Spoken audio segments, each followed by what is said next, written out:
Hello, C. Hello, Gregor. What kind of lesson is this? We are going to learn how to say thank you in German. And who are we? Me and We, me. we are now German. This is now German. You are learning German now, not later German, but now German. Okay. Also not yesterday German, but now German. Are you ready for German now? Yes. All right. And before we jump in, let me ask another question as well. When did you last thank someone? Yesterday. Oh, okay. That's much nicer than me because probably I didn't thank anyone recently. So let's now learn how we also do that in German properly and then how to respond to that. Okay? Okay. Nice. And so we can do our dialogue. I'll begin this time. Danke, Frau Händel. Bitte, Herr Schröder. Yes. And there is another one. Danke, Merta. Bitte, Günther. Yes.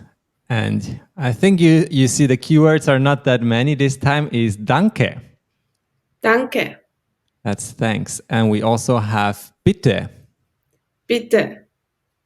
Yes. And bitte means you are welcome. And these are fine to be used in formal language and also in informal language. So no need to worry about that. Let's look at the dialogue once more. Danke, Frau Händel. Bitte, Herr Schröder. Danke, Merta. Bitte, Günther. Yes. For your second line, make sure Schröder, you are not dropping any of the R's. I know R is a tricky letter in German, but let's say again, Schröder. Schröder. Yes, very good.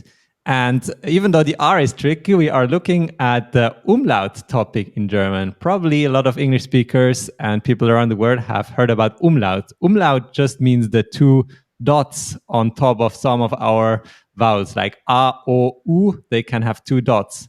And they're just decoration. They don't really do anything, right? No, Yes, what do they do? they changed the sound. Yes, exactly.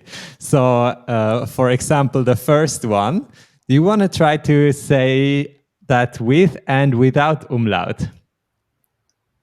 Uh, A, E, Yes, so let's start without the normal letter that we learned in lesson 1. The first letter of the alphabet is called A. A. Yes, and then if you change it to umlaut, it is A. A. Yes, it actually has two pronunciations. It can be either A or it can be E. A, E. Yes, exactly. And so, for example, here we have Frau Händel. Frau Händel. Yes, exactly. And then let's look at the second one. This is O and Ö with umlaut. O, Ö. Yes, like Herr Schröder. Herr Schröder. Yes. And last one is U without umlaut and Ü with umlaut. U, Ü. U, Ü. Yes. And I think you as a Chinese speaker won't have trouble with this, but many others do. And so what I hear as an advice is you basically make your mouth into the shape of a fish. Like you make it very narrow and you just like, not like U, where it's white, but Ü. Ü. Yes. And in the end, you just got to try until you figure it out. And everyone will master it after some time. So just keep trying. And here we have a word from lesson 1 that you already learned that is tschüss. Tschüss. Yes. And like all German vowels, these have a short form and a long form. So if we have a double consonant after any vowel, it gets shorter. Like Händel, you see the is kind of very short, but in other cases it might be longer, like But you don't need to worry about it too much. It's too detailed grammar to look at. You can just learn it together with the words and pronounce it as a word, and then it will turn out all right. All right. AEU. AEU.